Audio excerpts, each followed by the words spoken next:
നമസ്കാരം, എല്ലാ കൂട്ടുകാർക്കും PSC പ്ലസിലേക്ക് സ്വാഗതം. SCERT കെമിസ്ട്രിയുടെ 9ാം ക്ലാസ്സിലെ 6ാമത്തെ ചാപ്റ്ററായ അലോഹങ്ങളാണ് നമ്മൾ ഇന്ന് പഠിക്കാൻ പോകുന്നത്. ഇനി ഒരു ചാപ്റ്ററും കൂടിയാണ് 9ാം ക്ലാസ്സിലെ കെമിസ്ട്രിയായി റിലേറ്റ് ചെയ്തിട്ടുള്ള ഒരു ചാപ്റ്ററും കൂടിയാണ് നമുക്ക് പഠിക്കാനുള്ളൂ. അപ്പം അലോഹങ്ങൾ എന്ന് പറയുന്ന ചാപ്റ്ററിൽ എന്തൊക്കെയാണ് PSC ബേസ് ചെയ്ത് ഇമ്പോർട്ടൻ്റ് ആയി പഠിക്കാനുള്ളത് എന്ന് നമുക്ക് നോക്കാം. ആദ്യം കാണിച്ചിരിക്കുന്നത് ഇതെന്താണ്, അന്തരീക്ഷ വായുവിലെ ഘടകങ്ങൾ അല്ലേ. അന്തരീക്ഷ വായുവിലെ ഘടകങ്ങളിൽ നൈട്രജൻ 78.08%, 78.08 ഇമ്പോർട്ടൻ്റ് ആണിത് പഠിക്കണം. പിന്നെ oxygen 20.95%, argon 0.9%, carbon dioxide 0.038%, മറ്റുള്ളവ 0.032% ആണ്. ഇപ്പം അന്തരീക്ഷ വായുവിലെ ഘടകങ്ങൾ അതിൽ ഏറ്റവും കൂടുതൽ ഏതാണ്, നൈട്രജനാണ്. ആഹാര പദാർത്ഥങ്ങളിലുള്ള ഘടകമൂലകങ്ങൾ ഏതൊക്കെയാണ്, അന്നജം, പ്രോട്ടീൻ, കൊഴുപ്പ്. ഇതിൽ അന്നജത്തിൽ ഏതൊക്കെയാണ് വരുന്നത്, കാർബൺ, ഹൈഡ്രജൻ, ഓക്സിജൻ. ഏതൊക്കെ ഘടകമൂലകങ്ങളാണ്, കാർബൺ, ഹൈഡ്രജൻ, ഓക്സിജൻ. പ്രോട്ടീനിൽ കാർബൺ, ഹൈഡ്രജൻ, ഓക്സിജൻ, പിന്നെ ഏതുണ്ട്, നൈട്രജൻ ഉണ്ട്. കൊഴുപ്പിൽ കാർബൺ, ഹൈഡ്രജൻ, ഓക്സിജൻ. അപ്പം അന്നജം, പ്രോട്ടീൻ, കൊഴുപ്പ്. ഇനി പ്ലാസ്റ്റിക്, ചില പ്ലാസ്റ്റിക്കുകളിലെ ഘടകമൂലകങ്ങൾ PVC കാർബൺ, ഹൈഡ്രജൻ, ക്ലോറിൻ ആണ്. Carbon, hydrogen, chlorine. പോളിത്തീനിലെ കാർബണും ഹൈഡ്രജനും. Polythene, carbon, hydrogen.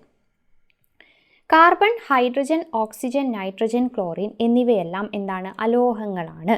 ജീവൽ പ്രവർത്തനങ്ങൾക്ക് മാത്രമല്ല വ്യാവസായിക രംഗത്തും അലോഹങ്ങൾക്ക് വളരെയധികം പ്രാധാന്യമുണ്ട്. നമ്മൾ ആദ്യം നോക്കാൻ പോകുന്നത് ഹൈഡ്രജനെ പറ്റിയാണ്. ഹൈഡ്രജൻ, ഓക്സിജനൊക്കെയാണ് നമ്മൾ പഠിക്കുന്നത്. അപ്പോൾ ആദ്യം നമുക്ക് എന്ത് ചെയ്യാം, ഹൈഡ്രജനെ പറ്റിയിട്ട് പഠിക്കാം. എന്തൊക്കെയാണ് ഹൈഡ്രജനെ പറ്റി? സൂര്യനിലെയും നക്ഷത്രങ്ങളിലെയും മുഖ്യ ഘടകമാണ് ഹൈഡ്രജൻ. സൂര്യനിലെയും നക്ഷത്രങ്ങളിലെയും മുഖ്യ ഘടകം ഏതാണ്, ഹൈഡ്രജനാണ്. ഹൈഡ്രജൻ അന്തരീക്ഷ വായുവിൽ വളരെ ചെറിയ അളവിൽ സ്വതന്ത്രാവസ്ഥയിൽ കാണപ്പെടുന്നു. ഹൈഡ്രജൻ്റെ ഒരു പ്രധാന സംയുക്തമാണ് ജലം അല്ലേ. ഹൈഡ്രജൻ്റെ പ്രധാന സംയുക്തമാണ് ജലം. ജൈവ വസ്തുക്കളിൽ ധാരാളമായി ഹൈഡ്രജൻ അടങ്ങിയിട്ടുണ്ട്. ഇനി ഹൈഡ്രജൻ കണ്ടുപിടിച്ചതാരാണ്, ഹെൻറി കാവൻഡിഷ് അല്ലേ. 1766 ഹെൻറി കാവൻഡിഷ് എന്ന ബ്രിട്ടീഷ് ശാസ്ത്രജ്ഞനാണ് ഹൈഡ്രജൻ കണ്ടുപിടിച്ചത്. കത്തുന്ന വായു അഥവാ ഇൻഫ്ലെയിമബിൾ എയർ എന്നാണ് അദ്ദേഹം ഇതിനെ വിശേഷിപ്പിച്ചത്. അപ്പോൾ കത്തുന്ന വായു അല്ലെങ്കിൽ ഹെൻറി കാവൻഡിഷ് ഹൈഡ്രജനെ വിശേഷിപ്പിച്ചത് എങ്ങനെയാണ്, കത്തുന്ന വായു, ഇൻഫ്ലെയിമബിൾ എയർ എന്നാണ് വിശേഷിപ്പിച്ചത്. ജലം ഉണ്ടാക്കുന്നത് എന്നർത്ഥം വരുന്ന ഹൈഡ്രോജൻസിസ് എന്ന പദത്തിൽ നിന്നാണ് ഹൈഡ്രജൻ എന്ന പേര് ലഭിച്ചത്. അപ്പോൾ ഹൈഡ്രജൻ എന്ന വാക്ക് എവിടെ നിന്നാണ് ലഭിച്ചത്, ജലം ഉണ്ടാക്കുന്നത് എന്നർത്ഥം വരുന്ന ഹൈഡ്രോജൻസ് എന്ന പദത്തിൽ നിന്നാണ് ഹൈഡ്രജൻ എന്ന പേര് ലഭിച്ചത്. അപ്പോൾ സൂര്യനിലും നക്ഷത്രങ്ങളിലൊക്കെ മുഖ്യ ഘടകം ഹൈഡ്രജനാണ്. ഹൈഡ്രജൻ കണ്ടുപിടിച്ചത് ഹെൻറി കാവൻഡിഷ് 1766. ഇനി എന്താണ് ആദേശ രാസപ്രവർത്തനം? അതിനുള്ള ഒരു പ്രവർത്തനമാണ് ഇവിടെ കൊടുത്തിട്ടുള്ളത് കേട്ടോ. അതായത് സിങ്കും ഹൈഡ്രോക്ലോറിക് ആസിഡിലേക്ക് സിങ്ക് ഇട്ടിട്ട് അത് ചൂടാക്കുമ്പോൾ എന്ത് സംഭവിക്കുന്നു, ഒരു തീപ്പെട്ടി ഉരച്ച് കഴിയുമ്പോൾ എന്ത് സംഭവിക്കുന്നു എന്നുള്ളതാണ് നമുക്ക് നോക്കാം. എന്താണ് ആദേശ രാസപ്രവർത്തനം അല്ലെങ്കിൽ ഡിസ്പ്ലേസ്മെൻറ്റ് റിയാക്ഷൻ അല്ലെങ്കിൽ സബ്സ്റ്റിറ്റ്യൂഷൻ റിയാക്ഷൻ എന്ന് പറയുന്നത്? ഇവിടെ ഹൈഡ്രോക്ലോറിക് ആസിഡ് തന്മാത്രയിലെ ഹൈഡ്രജൻ ആറ്റത്തെ മാറ്റി ആ സ്ഥാനത്തേക്ക് സിങ്ക് ആറ്റം വന്നു ചേരുന്നു. അതായത് ഒരു സംയുക്തത്തിലെ ഒരു മൂലകത്തെ മറ്റൊരു മൂലകം ആദേശം ചെയ്യുന്നു, മറ്റൊരു മൂലകം മാറ്റുന്നല്ലേ. അങ്ങനെ മറ്റൊരു മൂലകം ആദേശം ചെയ്യുന്ന രാസപ്രവർത്തനങ്ങളാണ് ആദേശ രാസപ്രവർത്തനങ്ങൾ. ഡിസ്പ്ലേസ്മെൻറ്റ്, ഒന്ന് മറ്റൊന്നിനെ മാറ്റുന്നു. അപ്പോൾ ഡിസ്പ്ലേസ്മെൻറ്റ് അല്ലെങ്കിൽ സബ്സ്റ്റിറ്റ്യൂഷൻ റിയാക്ഷൻ എന്നാണിത് പറയുന്നത്. ഒന്നും കൂടി പറയാം, ഒരു സംയുക്തത്തിലെ ഒരു മൂലകത്തെ മറ്റൊരു മൂലകം ആദേശം ചെയ്യുന്ന രാസപ്രവർത്തനങ്ങളാണ് ആദേശ രാസപ്രവർത്തനം അല്ലെങ്കിൽ ഡിസ്പ്ലേസ്മെൻറ്റ്, സബ്സ്റ്റിറ്റ്യൂഷൻ റിയാക്ഷൻ എന്നൊക്കെ അറിയപ്പെടുന്നു. ഇനി ഈ ആദേശ രാസപ്രവർത്തനത്തിന് ഉദാഹരണം നമുക്ക് എന്ത് പറയാം, ലോഹങ്ങളും നേർപ്പിച്ച ആസിഡുകളുമായിട്ടുള്ള പ്രവർത്തനം അല്ലേ. ലോഹങ്ങളും ഇപ്പോൾ സിങ്കും പിന്നെ നേർപ്പിച്ച ഹൈഡ്രോക്ലോറിക് ആസിഡ് അങ്ങനെയുള്ള പ്രവർത്തനം ഏതിനു എക്സാമ്പിളാണ്, ആദേശ രാസപ്രവർത്തനത്തിന് എക്സാമ്പിളാണ്. ഇനി ഹൈഡ്രജൻ്റെ ചില രാസപ്രവർത്തനങ്ങളാണ് കൊടുത്തിട്ടുള്ളത്. നോക്കാം. ഹൈഡ്രജനും ഓക്സിജനും തമ്മിലുള്ള പ്രവർത്തനത്തിൽ എന്തൊക്കെയാണ് പറയുന്നത്? ഹൈഡ്രജൻ ഓക്സിജനിൽ കത്തുമ്പോൾ ജലമുണ്ടാകുന്നു. ഇത് ഒരു താപമോചക പ്രവർത്തനമാണ് അല്ലേ. ഹൈഡ്രജൻ്റെയും ഓക്സിജൻ്റെയും മിശ്രിതത്തിൽ കൂടി വൈദ്യുതി സ്ഫുലിംഗങ്ങൾ ഇലക്ട്രിക് സ്പാർക്ക് കടത്തിവിട്ടാലും എന്ത് ലഭിക്കും എന്നാണ് പറയുന്നത്? ജലം ലഭിക്കും. ഇനി ഹൈഡ്രജൻ്റെയും ഓക്സിജൻ്റെയും തന്മാത്രകൾ സംയോജിച്ച് ജലം ഉണ്ടാകുന്നു അല്ലേ? ഹൈഡ്രജൻ്റെയും ഓക്സിജൻ്റെയും തന്മാത്രകൾ സംയോജിച്ച് എന്തുണ്ടാകുന്നു? ജലമുണ്ടാകുന്നു. ഇപ്പോൾ ഇവിടെ നോക്കിയേ, ഇത്തരത്തിൽ ഒന്നോ രണ്ടോ അതിലധികമോ പദാർത്ഥങ്ങൾ അല്ലെങ്കിൽ മൂലകങ്ങൾ സംയോജിച്ച് ഒരു സംയുക്തം ഉണ്ടാകുന്ന രാസപ്രവർത്തനത്തെ സംയോജന രാസപ്രവർത്തനം, കോമ്പിനേഷൻ റിയാക്ഷൻ എന്ന് വിളിക്കുന്നു.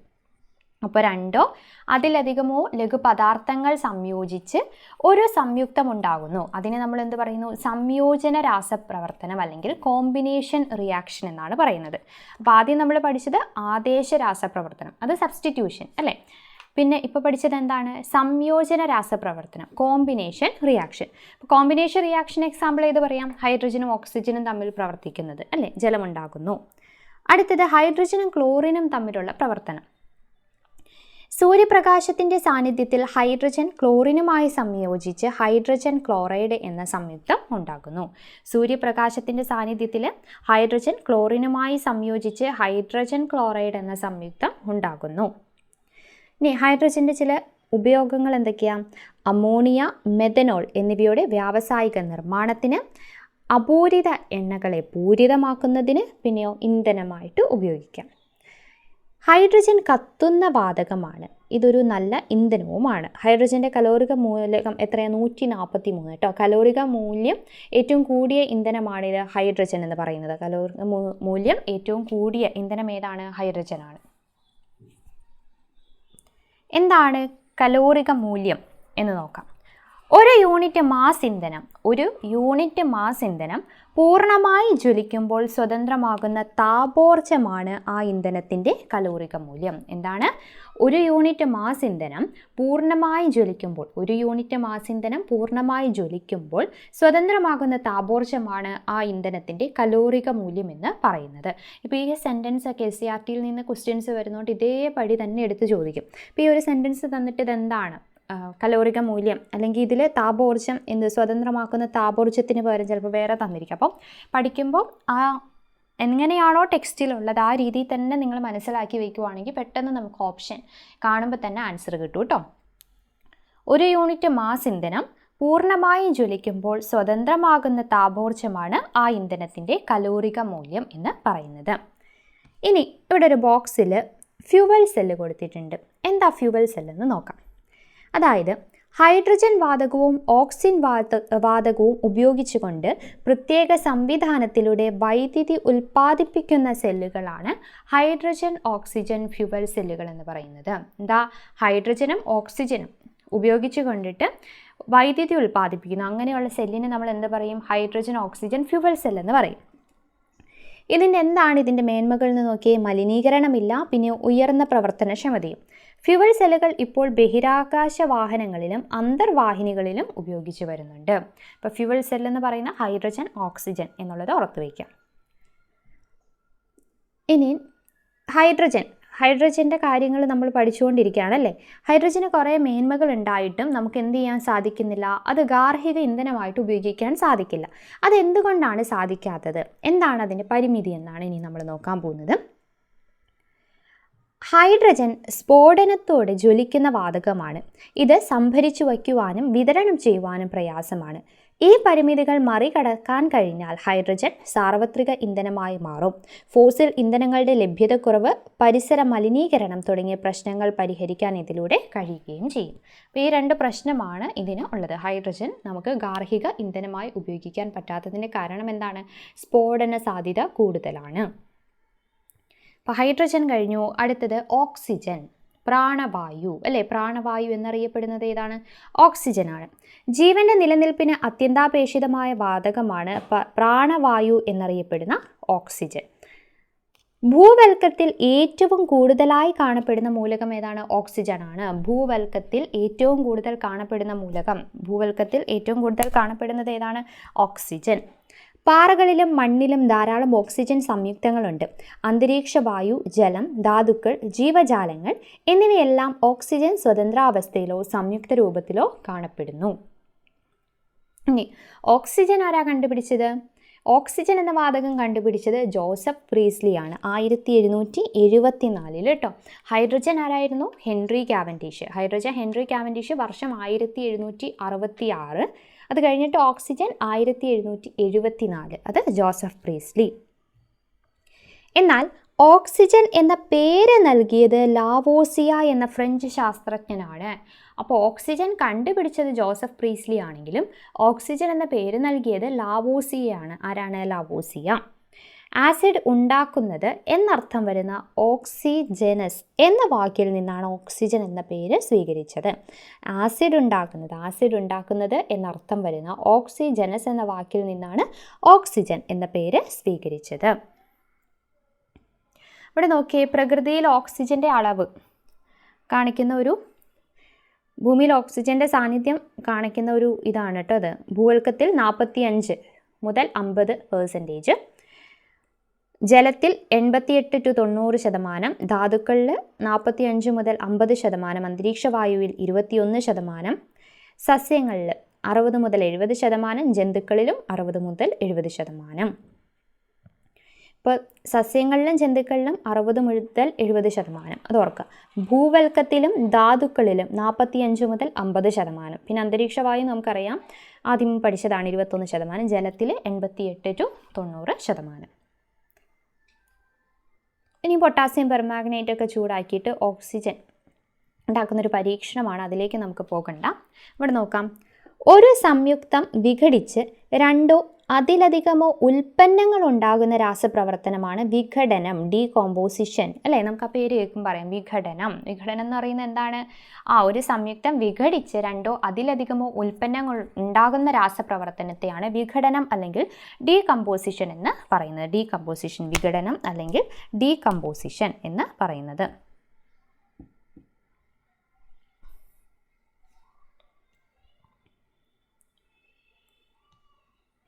ഇതുപോലെ ഓക്സിജൻ കത്തുന്ന കാര്യം നമുക്കറിയാം അല്ലേ. ഇവിടെ നോക്കിയേ, കാർബൺ, ഹൈഡ്രജൻ മുതലായ അലോഹങ്ങളുമായി ഓക്സിജൻ പ്രവർത്തിച്ച് യഥാക്രമം എന്തുണ്ടാകുന്നു? കാർബൺ ഡൈ ഓക്സൈഡും ജലവും ഉണ്ടാകുന്നു. ഇനി ജൈവ വിഘടനം എന്താണെന്ന് നോക്കാം.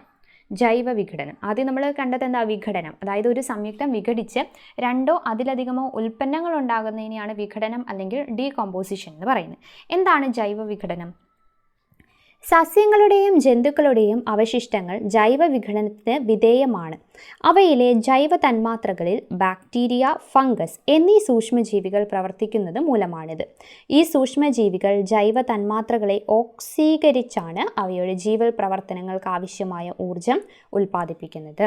അപ്പോൾ സൂക്ഷ്മജീവികളെ ജൈവ തന്മാത്രകളെ ഓക്സീകരിച്ചാണ് അവയുടെ ജീവൽ പ്രവർത്തനങ്ങൾക്ക് ആവശ്യമായ ഊർജം ഉൽപ്പാദിപ്പിക്കുന്നത്.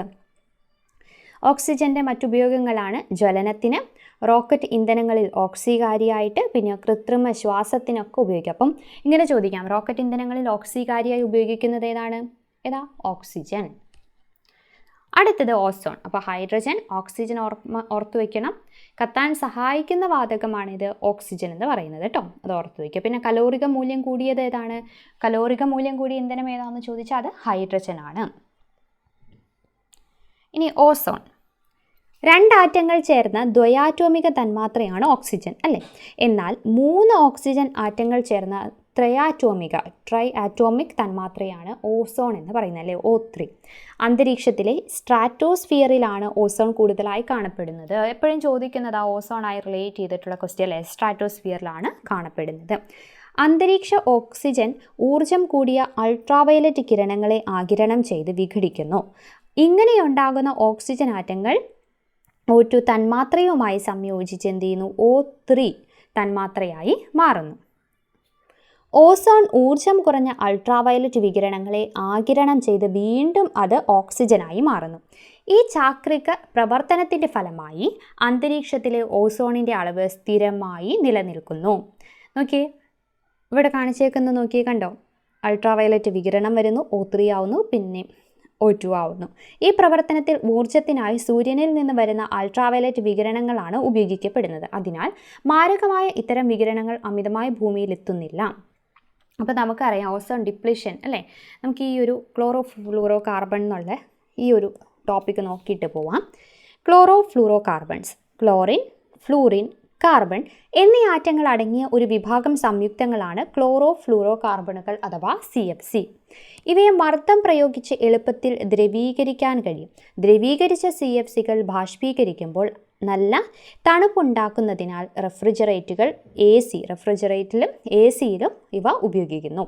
ഈ ഉപകരണങ്ങൾ ഉപയോഗശൂന്യമായി ഉപേക്ഷിക്കുമ്പോൾ CFCകൾ പുറത്തു വരാൻ കാരണമാകും. ഓസോൺ പാളിയുടെ ശോഷണത്തിന് CFC കാരണമാകുന്നുണ്ട്. ഓസോൺ പാളിയുടെ സംരക്ഷണത്തിനായുള്ള ബോധവൽക്കരണത്തിന് വേണ്ടി സെപ്റ്റംബർ 16 നമ്മൾ അന്താരാഷ്ട്ര ഓസോൺ ദിനമായിട്ട് ആചരിക്കുന്നു. അപ്പോൾ ഓസോൺ എന്ന് പറയുമ്പോൾ എന്തൊക്കെ കാര്യങ്ങൾ ഓർക്കണം? ഓസോൺ പാളി കാണപ്പെടുന്നത് എവിടെയാണ്? സ്ട്രാറ്റോസ്ഫിയറിലാണ് അല്ലേ. 3 ഓക്സിജൻ ആറ്റങ്ങൾ ചേർന്ന ത്രയാറ്റോമിക തന്മാത്രയാണ് ഓസോൺ എന്ന് പറയുന്നത്. പിന്നെയോ അൾട്രാവയലറ്റ് വികിരണങ്ങളിൽ നിന്ന് ഭൂമിയെ രക്ഷിക്കുന്നത് ഓസോൺ പാളിയാണ്. ഓസോൺ പാളിയുടെ ശോഷണത്തിന് കാരണമാകുന്നത് ഏതൊക്കെയാ? ഈ ക്ലോറിന്, ഫ്ലൂറിന്, കാർബൺ, ക്ലോറോ ഫ്ലൂറോ കാർബൺ ആണ്. അന്താരാഷ്ട്ര ഓസോൺ ദിനമായിട്ട് ആചരിക്കുന്നത് എന്നാണ്?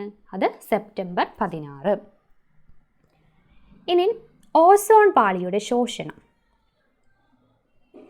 ക്ലോറോ ഫ്ലൂറോ കാർബണുകൾ ഓസോൺ പാളിയുടെ ശോഷണത്തിന് കാരണമാകുന്നുണ്ട്. അന്തരീക്ഷത്തിൽ കലരുന്ന ക്ലോറോ ഫ്ലൂറോ കാർബണുകൾ സ്ട്രാറ്റോസ്ഫിയറിലെത്തി സ്വയം വിഘടിച്ച് ഉണ്ടാകുന്ന ക്ലോറിൻ ഓസോൺ തന്മാത്രയെ വിഘടിപ്പിച്ച് ഓക്സിജനാക്കി മാറ്റുന്നു. ഇത് ഓക്സിജൻ ചാക്രിക പ്രവാഹത്തെ അസന്തുലിതമാക്കുന്നു. നോക്കാം. ഭൗമോപരിതലത്തിൽ നിന്നുള്ള ഉയരം കൂടുന്തോറും താപനിലയിൽ ഉണ്ടാകുന്ന വ്യതിയാനമനുസരിച്ച് ഭൂമിയുടെ അന്തരീക്ഷത്തെ 5 പാളികളായി തരംതിരിച്ചിരിക്കുന്നു. എത്ര പാളികളാണ്? 5 പാളികൾ. ഏതൊക്കെയാണ്? Troposphere, stratosphere, mesosphere, thermosphere and exosphere. ആദ്യം ട്രോപ്പോസ്ഫിയർ നോക്കാം. ഭൗമോപരിതലത്തോട് ചേർന്ന് കാണപ്പെടുന്ന അന്തരീക്ഷ പാളിയാണ്. ഭൗമോപരിതലത്തോട് ചേർന്ന് കാണപ്പെടുന്ന അന്തരീക്ഷ പാളി ഏതാണ്? ട്രോപ്പോസ്ഫിയർ ആണ്. പിന്നെയോ കാലാവസ്ഥാ വ്യതിയാനം സംഭവിക്കുന്ന അന്തരീക്ഷ പാളി ട്രോപ്പോസ്ഫിയർ. ഉപരിതലം 8 മുതൽ 14.5 കിലോമീറ്റർ വരെ വ്യാപിച്ചു കിടക്കുന്നു. ഉപരിതലം 8 മുതൽ 14.5 കിലോമീറ്റർ വരെ വ്യാപിച്ചു കിടക്കുന്നു. ഇനി സ്ട്രാറ്റോസ്ഫിയർ. ട്രോപ്പോസ്ഫിയറിന് തൊട്ടു മുകളിൽ കാണപ്പെടുന്നതാണ് സ്ട്രാറ്റോസ്ഫിയർ. ഓസോൺ പാളി കാണപ്പെടുന്നതും ഇവിടെയാണ്. ഏകദേശം 50 കിലോമീറ്റർ വരെ വ്യാപിച്ചു കിടക്കുന്നു. എത്ര കിലോമീറ്റർ ആണ്? ഏകദേശം 50 കിലോമീറ്റർ. 50 കിലോമീറ്റർ വരെയാണ് ഏകദേശം വ്യാപിച്ചു കിടക്കുന്നത്. അടുത്തത് മിസോസ്ഫിയർ. താപനില ഏറ്റവും കുറവുള്ള പാളിയാണ് മിസോസ്ഫിയർ. അത് സ്ട്രാറ്റോസ്ഫിയറിന് തൊട്ട് മുകളിലാണ് കാണപ്പെടുന്നത്. അപ്പോൾ താപനില ഏറ്റവും കുറവുള്ള പാളി ഏതാണ്? മിസോസ്ഫിയർ ആണ്. സ്ട്രാറ്റോസ്ഫിയറിന് തൊട്ട് മുകളിലായി കാണപ്പെടുന്നു. ഏകദേശം 85 കിലോമീറ്റർ വരെ വ്യാപിച്ചു കിടക്കുന്നു. തെർമോസ്ഫിയർ. സൂര്യൻ്റെ ചൂട് മൂലം ഈ പാളിയുടെ താപനില വളരെ കൂടുതലാണ്. ഏകദേശം 600 കിലോമീറ്റർ വരെയാണ് വ്യാപിച്ചു കിടക്കുന്നത്. ഏകദേശം 600 കിലോമീറ്റർ വരെ വ്യാപിച്ചു കിടക്കുന്നത് ഏതാണ്? തെർമോസ്ഫിയർ ആണ് കേട്ടോ. താപനില ഏറ്റവും കൂടിയ പാളി ഏതാണ്? തെർമോസ്ഫിയർ ആണ്. ഇനി എക്സോസ്ഫിയർ. അന്തരീക്ഷത്തിൻ്റെ അടുത്ത പാളിയാണ്. 10,000 കിലോമീറ്റർ വരെ ബഹിരാകാശത്തേക്ക് വ്യാപിച്ചു കിടക്കുന്നതിനെ നമ്മൾ എന്ത് പറയുന്നു? എക്സോസ്ഫിയർ. തെർമോസ്ഫിയറിന് മുകളിലായിട്ടുള്ള അന്തരീക്ഷ പാളിയാണിത് എക്സോസ്ഫിയർ എന്ന് പറയുന്നത്. എക്സോസ്ഫിയർ 10,000 കിലോമീറ്റർ വരെ ബഹിരാകാശത്തേക്ക് വ്യാപിച്ചു കിടക്കുന്നു. ഇനി 5 പാളികളാണുള്ളത്. ഏതൊക്കെയാണ്? Troposphere, stratosphere, mesosphere, thermosphere and exosphere. അടുത്തത് നൈട്രജൻ. അന്തരീക്ഷ വായുവിലെ മുഖ്യ ഘടകം ഏതാണ്? നൈട്രജനാണ്. നൈട്രജൻ തന്മാത്രയിൽ ത്രിബന്ധനമാണ് അല്ലേ. നമ്മൾ കഴിഞ്ഞ ക്ലാസ്സുകളിൽ പഠിച്ചതാണ്. ശക്തമായ ഈ ബന്ധനം മൂലം നൈട്രജൻ നിഷ്ക്രിയമാണ്. അന്തരീക്ഷ വായുവിലെ ഓക്സിജന്റെ സാന്നിധ്യത്തിലാണ് ജ്വലനം നടക്കുന്നത്. ജ്വലന നിരക്ക് നിയന്ത്രിക്കുന്നതിൽ നൈട്രജന് വലിയ പങ്കാണുള്ളത്. അപ്പോൾ ജ്വലനം നടക്കുന്നത് ആരെ കൊണ്ടാണ്? ഓക്സിജനെ കൊണ്ട്. അത് നിയന്ത്രിക്കുന്നതിൽ ആർക്ക് പങ്കുണ്ട്? നൈട്രജന് പങ്കുണ്ട്. വളർച്ചയ്ക്ക് അനിവാര്യമായ ഒരു മൂലകമാണ് നൈട്രജൻ. അന്തരീക്ഷത്തിൽ നൈട്രജൻ ധാരാളമുണ്ടെങ്കിലും സസ്യങ്ങൾക്ക് നേരിട്ട് വലിച്ചെടുക്കാൻ സാധ്യമല്ല. നൈട്രജൻ സംയുക്താവസ്ഥയിൽ മണ്ണിൽ കലരുമ്പോൾ സസ്യങ്ങൾക്ക് ആഗിരണം ചെയ്യാൻ എളുപ്പമാണ്. അപ്പോൾ സംയുക്ത അവസ്ഥയിലാണ് മണ്ണിലെങ്കിൽ അത് എന്ത് ചെയ്യുക? ആഗിരണം ചെയ്യാൻ എളുപ്പമാണ്. ഇടിമിന്നൽ ഉണ്ടാകുമ്പോൾ നൈട്രജൻ തന്മാത്രയിലെ ത്രിബന്ധനം വിച്ഛേദിക്കപ്പെടുകയും നൈട്രജൻ അന്തരീക്ഷ ഓക്സിജനുമായി സംയോജിച്ച് നൈട്രിക് ഓക്സൈഡ് ഉണ്ടാകുകയും ചെയ്യുന്നു. ഇപ്രകാരമുണ്ടാകുന്ന നൈട്രിക് ഓക്സൈഡ് കൂടുതൽ ഓക്സിജനുമായി സംയോജിച്ച് നൈട്രജൻ ഡൈ ഓക്സൈഡ് ഉണ്ടാകുന്നു. നൈട്രജൻ ഡൈ ഓക്സിജൻ്റെ സാന്നിധ്യത്തിൽ മഴവെള്ളത്തിൽ ലയിച്ച് നൈട്രിക് ആസിഡായി മണ്ണിൽ എത്തുന്നു. അപ്പം അങ്ങനെയാണ് എന്ത് HNO3 നൈട്രിക് ആസിഡായിട്ട് മണ്ണിലെത്തുന്നത്. ഈ നൈട്രിക് ആസിഡ് മണ്ണിലെ ധാതുക്കളുമായി പ്രവർത്തിച്ചുണ്ടാകുന്ന നൈട്രേറ്റ് ലവണങ്ങൾ ചെടികൾ വലിച്ചെടുക്കുന്നു. അതിനാൽ ഇടിമിന്നൽ സസ്യങ്ങൾക്ക് അനുഗ്രഹമാണ്. അതുകൊണ്ടാണ് ഈ ഒരു പ്രോസസ്സ് വരുന്നത് കൊണ്ടാണ് നമ്മൾ ഇടിമിന്നൽ സസ്യങ്ങൾക്ക് നല്ലതാണെന്ന് പറയുന്നത്. ഇത്തരത്തിൽ വളരെ കുറച്ച് നൈട്രജൻ മാത്രമേ സസ്യങ്ങൾക്ക് ലഭിക്കുന്നുള്ളൂ. സസ്യവളർച്ചയ്ക്ക് ആവശ്യമായ മൂലകങ്ങൾ കൂടിയ അളവിൽ ലഭിക്കുന്നതിനുള്ളൊരു മാർഗം സസ്യങ്ങളുടെയും ജന്തുക്കളുടെയും അവശിഷ്ടങ്ങൾ ചീഞ്ഞൊഴുകുന്നതിലൂടെയാണ്. അങ്ങനെയാണ് കൂടുതലായിട്ടും എന്ത് ലഭിക്കുന്നത്? മൂലകങ്ങൾ കൂടിയ അളവിൽ ലഭിക്കുന്നത്. ഇനി നൈട്രജൻ്റെ മറ്റുപയോഗങ്ങൾ എന്തൊക്കെയാണെന്ന് നോക്കി.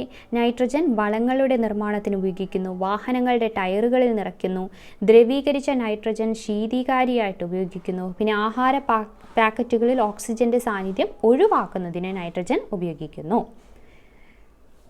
നൈട്രജൻ സ്ഥിരീകരണം സസ്യങ്ങളിൽ. പയർ വർഗത്തിൽപ്പെട്ട ചെടികളുടെ വേരുകളിലെ റൈസോബിയം ബാക്ടീരിയ അന്തരീക്ഷ നൈട്രജനെ ആഗിരണം ചെയ്ത് സംയുക്തങ്ങളാക്കുന്നു. ഇത് മണ്ണിൻ്റെ നൈട്രജൻ്റെ അളവ് വർദ്ധിപ്പിക്കുന്നതിന് സഹായകമാകുന്നു. അപ്പോൾ പയർ ചെടി അല്ലേ, നമ്മൾ പറഞ്ഞു കേട്ടിട്ടുണ്ട് റൈസോബിയം ബാക്ടീരിയ ഉണ്ട്. അടുത്തതാണ് ക്ലോറിൻ. അപ്പോൾ hydrogen, oxygen, ozone, nitrogen, chlorine. Bleaching powder അടങ്ങിയിരിക്കുന്ന പ്രധാന ഘടകം ഏതാണ്? ക്ലോറിൻ്റെ ഗന്ധമാണ്. പ്രകൃതിയിൽ ക്ലോറിൻ സ്വതന്ത്ര അവസ്ഥയിൽ കാണപ്പെടുന്നില്ല. ഇനി ക്ലോറിൻ കണ്ടെത്തിയത് ആരാണെന്ന് നോക്കാം. 1774 കാൾ വില്യം ഷീലെ എന്ന ശാസ്ത്രജ്ഞനാണ് ക്ലോറിൻ വാതകം കണ്ടുപിടിച്ചത്. ആരാണ് ക്ലോറിൻ കണ്ടുപിടിച്ചത്? Carl William ഷീലെയാണ്.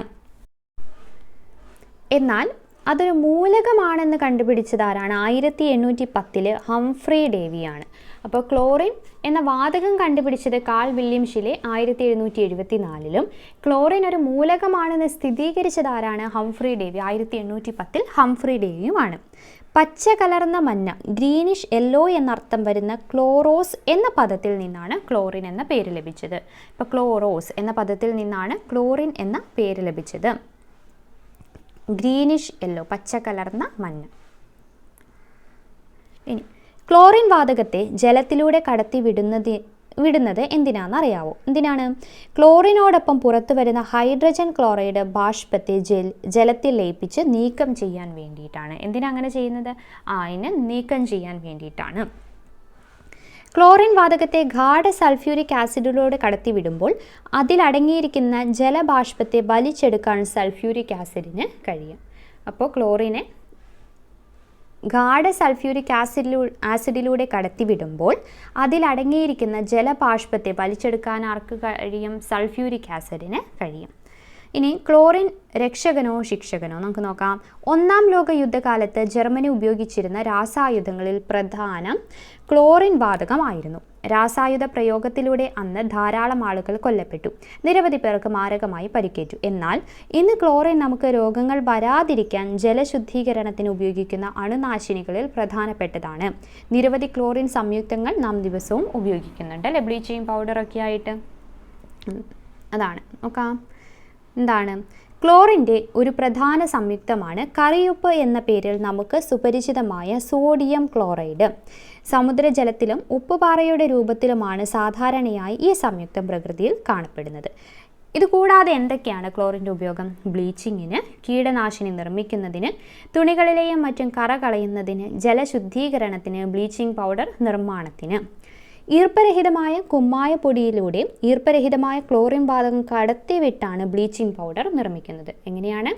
ഈർപ്പരഹിതമായ കുമ്മായ പൊടിയിലൂടെ ഈർപ്പരഹിതമായ ക്ലോറിൻ വാതകം കടത്തിവിട്ടിട്ടാണ് എന്ത് നിർമ്മിക്കുന്നത്? ബ്ലീച്ചിങ് പൗഡർ നിർമ്മിക്കുന്നത്.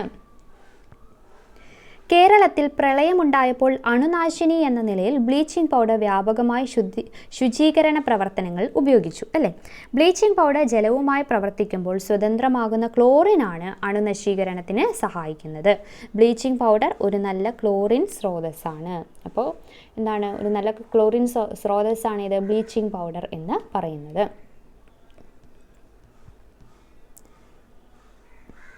നമുക്ക് ജസ്റ്റ് ഒന്ന് വായിച്ചു പോകാം എന്താണെന്നുള്ളത്. അതിൻ്റെ കുറച്ച് പ്രാക്ടിക്കലായിട്ടുള്ളതൊന്നും നമുക്ക് ആവശ്യമില്ല ഇപ്പം. തന്നിരിക്കുന്ന ലവണ ലായനികളിൽ സിൽവർ നൈട്രേറ്റ് ചേർക്കുമ്പോൾ തൈര് പോലെയുള്ള വെളുത്ത അവശിപ്തം ഉണ്ടാക്കുകയും അത് അമോണിയ ലായനിയിൽ ലയിക്കുകയും ചെയ്താൽ അത് ക്ലോറൈഡ് ലവണമാണ് എന്ന് സ്ഥിരീകരിക്കാം.